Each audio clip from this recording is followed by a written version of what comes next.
Hello friends, আজকে আমি আপনাদের সঙ্গে এমন একটা রেসিপি শেয়ার করব যেটা শুধু খেতে ভীষণ সুস্বাদু নয়, বানানো ভীষণ সোজা। মাত্র 10 মিনিটেই তৈরি করে নেওয়া যায়। নমস্কার বন্ধুরা, আমি মুনমুন। মুনমুন কিচেনে আপনাদের সবাইকে স্বাগত। প্রতিদিনের মতো দেখুন আজকে এসেছি আবার একটা নতুন রেসিপি নিয়ে। আটা আর সেদ্ধ আলু দিয়েই আজকে আমি দুর্দান্ত স্বাদের একটা স্ন্যাক্স রেসিপি আপনাদের সঙ্গে শেয়ার করছি। তো এই রেসিপিটা তৈরি করার জন্য প্রথমে আমি নিয়ে নিচ্ছি 1 বাটি পরিমাণে আটা। আমি একটা বাটির মাপ করে 1 বাটি নিয়েছি, আর যদি আপনারা এখানে কাপ মাপ করে নেন তাহলে 1 কাপ আটা নিয়ে নেবেন। আর তার সঙ্গে নিয়েছি হাফ বাটির মতো বেসন, আর কাপ মাপ করে হলে এটা হাফ কাপ বেসন নিয়ে নেবেন। তো এইখানে দেখুন, এবারে এর মধ্যে আমি দিয়ে দেবো সামান্য স্বাদ মতো একটু লবণ। এবারে লবণ, বেসন আর আটাটাকে খুব ভালো করে আগে প্রথমে মিশিয়ে নিতে হবে। আজকের এই রেসিপিটা এতটাই সুন্দর বন্ধুরা, আমাদের রান্নাঘরে যে সমস্ত উপকরণ থাকে সেই উপকরণ দিয়েই আমি আজকে তৈরি করে আপনাদেরকে দেখাবো। আপনারা সহজেই কিন্তু তৈরি করে নিতে পারবেন, আর গরম গরম চায়ের সঙ্গে সন্ধেবেলায় এরকম পরিবেশন করতে পারেন। তো এখন দেখুন আমি চামচ দিয়ে মিশিয়ে নিয়েছিলাম, এবারে হাতে করে খুব ভালো করে মিশিয়ে নিয়েছি। আর অল্প অল্প করে একটা রুম টেম্পারেচারে রাখা জল দিয়ে কিন্তু আমি এই আটাটা মেখে নেব। আর বেসন দেওয়ার জন্য এই আটার ডোটা এতটাই সুন্দর হবে, এতটা সফটনেস হবে, তো আপনারা জানলে অবাক হয়ে যাবেন। তো এখানে দেখুন একসঙ্গে কিন্তু বেশি জল আমি দিচ্ছি না, একদম অল্প অল্প করে জল দিই এই আটার ডোটা আপনাদেরকে মেখে নিতে হবে। তো একসঙ্গে বেশি জল দিয়ে দিলে আটার ডোটা একেবারে নরম হয়ে যাবে, তখন পারফেক্টভাবে এই রেসিপিটা তৈরি করা যাবে না। তো আমি দেখুন যেভাবে অল্প অল্প করে জল দিই আমি আটাটা একটু ঠেসে ঠেসে মেখে নিচ্ছি, আপনারাও ঠিক সেইভাবেই মেখে নেবেন। আর বেসনটা বন্ধুরা অবশ্যই দেবেন, তাহলে এই যে স্ন্যাক্স রেসিপিটা এর স্বাদ কিন্তু দ্বিগুণ হয়ে যাবে। তো আটা আর বেসনটাকে দেখুন খুব সুন্দর মাখিয়ে নিয়ে একটা সিম্পল ডো তৈরি করে নিয়েছি, জেনুইন যখন আমরা রুটি পরোটা তৈরি করি ঠিক সেইভাবেই। তো এখানে ময়মের জন্য কোনো রকম তেলও দেইনি। তো এবারে এটাকে ঢাকনা দিয়ে রেস্টে রেখে দিচ্ছি 10 মিনিট মতো। ততক্ষণ আমি একটা আলুর পুর বানিয়ে নিচ্ছি। তো এইখানে দুটো বড় সাইজের আলুকে আমি গ্রেটারের সাহায্যে গ্রেট করে নিয়েছি। সেদ্ধ আলুটাকে সেদ্ধ করে ঠান্ডা করে নিয়েছিলাম, তারপর গ্রেটার দিয়ে গ্রেট করেছি। তো এর মধ্যে একটু চটপটা বানানোর জন্য আমি দিয়েছি বিট লবণ। আপনারা চাইলে নর্মাল যে লবণটা হয় সেটাও দিতে পারেন। আর এর মধ্যে দিয়ে দিলাম ধনিয়া গুঁড়ো, আর হাফ চামচ মতো দিয়ে দিলাম জিরে গুঁড়ো, আর এখন দিয়েছি একটু গোলমরিচের গুঁড়ো। এতে দিলে ভীষণ স্বাদটা ভালো হবে। আর সামান্য অল্প পরিমাণে একটু কাশ্মীরি লাল লঙ্কার গুঁড়ো, আর একটা বড় সাইজের পেঁয়াজ কুচিয়েছি, আর সে কোচানো পেঁয়াজটাও দিয়ে দিলাম। আর ঝালের জন্য সামান্য অল্প পরিমাণে লঙ্কা দিয়েছি, যেহেতু বাচ্চারা খাবে তার জন্য। তো এখানে দেখুন ফ্রেশ ধনেপাতার কুচো দিয়ে দিয়েছি। ঝালটা আপনারা আপনাদের প্রয়োজন মতো বাড়িয়ে বা কমিয়ে নেবেন।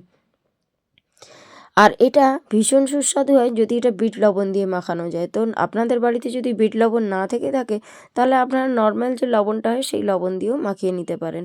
তো এভাবে সব কিছু উপকরণ দিয়ে হাতের সাহায্যে খুব ভালো করে মাখিয়ে নিতে হবে।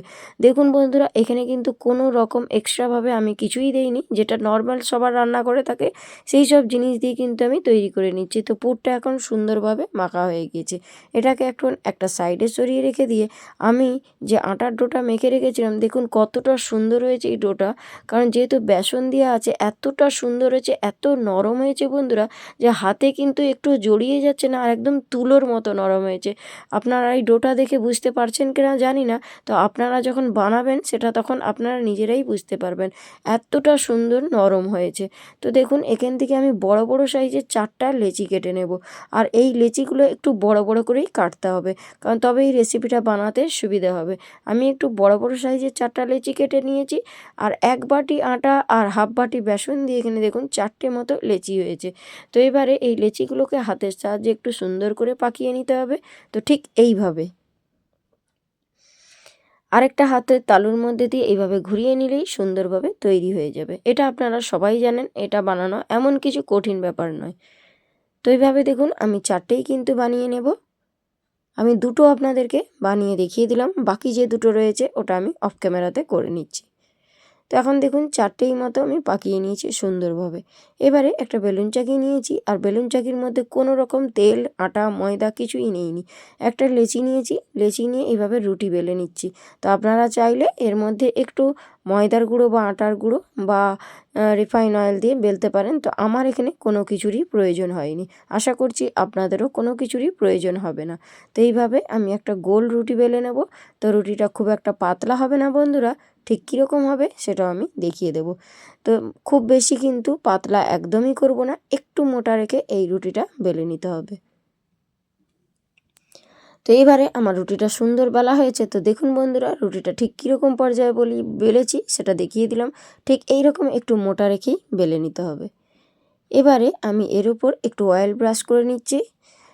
আমি এখানে রিফাইন অয়েল উপর থেকে এইভাবে ব্রাশ করে নিচ্ছি, আপনারাও ঠিক সেইভাবেই করবেন। খেতে ভীষণ সুন্দর হয়, অবশ্যই ট্রাই করবেন বন্ধুরা, আর আমাকে কমেন্ট বক্সে কমেন্ট করবেন। তো এখানে যে আমি আলুর পুরটা তৈরি করেছিলাম সেখান থেকে 1 চামচ মতো পুর নিয়ে আমি কিন্তু সম্পূর্ণ এই পুরটা এর মধ্যে ছড়িয়ে দেব। তো চামচের সাহায্যে কিন্তু এই কাজটা করছি। তো আপনারা লক্ষ্য রাখবেন, আমি কিন্তু এখানে বেশি পুর দেইনি, কারণ পুরের যে মানে লেয়ারটা থাকবে সেটা যেন একটু পাতলা হয়, ঠিক এই রকম যেভাবে আমি দেখিয়েছি। এবারে আমি একটা ছুরি নিয়েছি, ছুরির সাহায্যে এইভাবে লম্বালম্বিভাবে কেটে নিচ্ছি।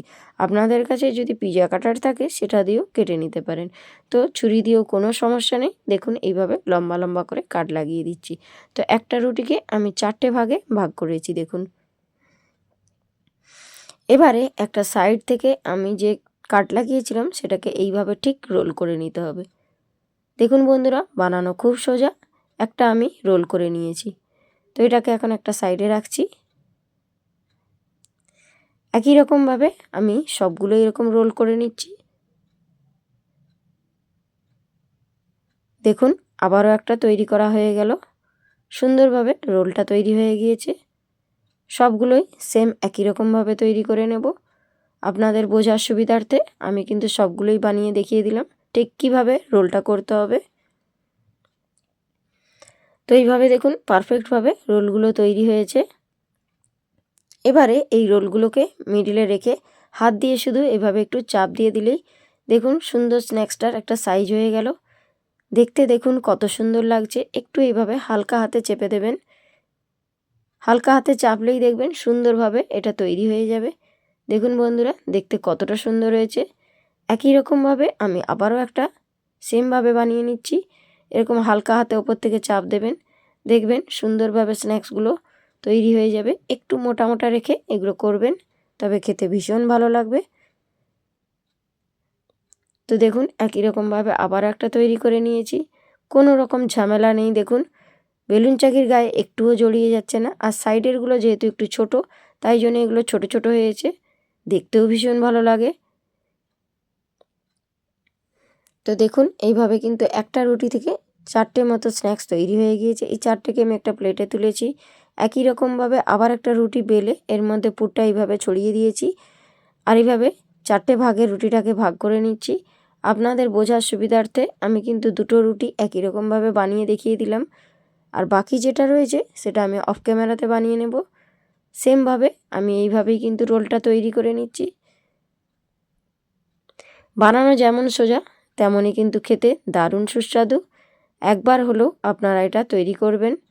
আশা করছি আপনাদের ভীষণ ভালো লাগবে। দেখুন 4টে রোল আমার তৈরি হয়েছে। শুধু হাতের সাহায্যে এইভাবে প্রেস করলেই সুন্দরভাবে স্ন্যাক্সগুলো রেডি হয়ে যাচ্ছে।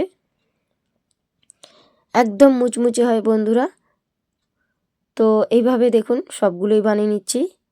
বানানো খুব সোজা না বন্ধুরা।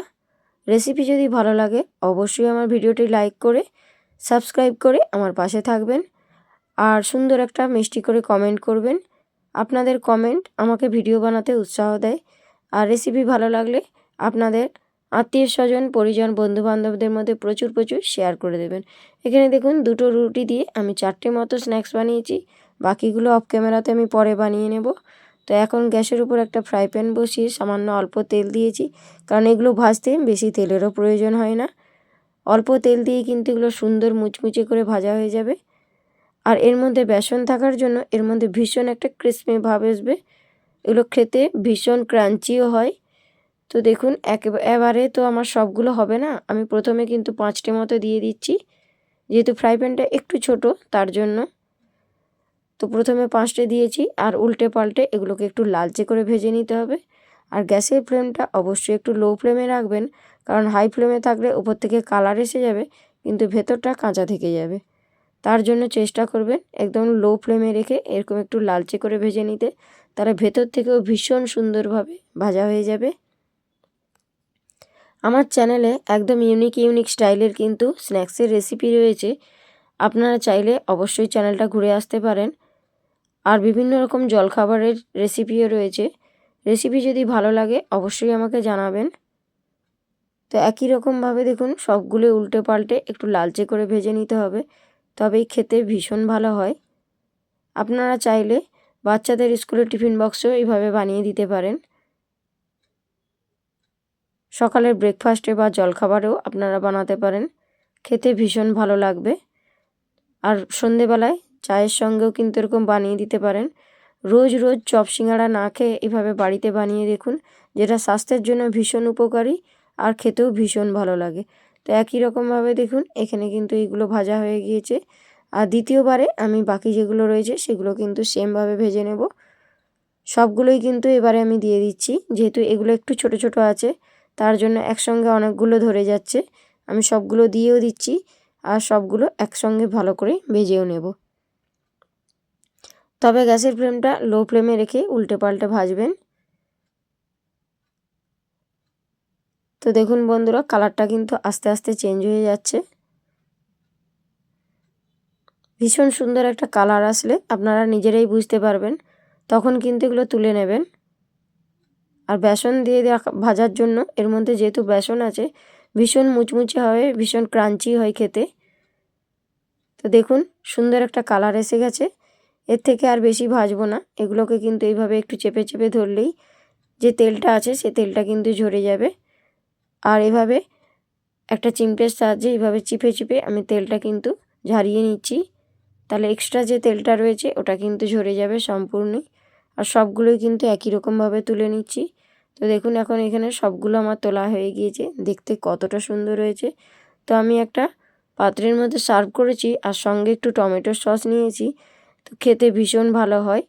একবার দেখুন দেখতে কতটা সুন্দর হয়েছে, লোভনীয়, আর খেতেও কিন্তু ভীষণ সুন্দর হয়েছিল।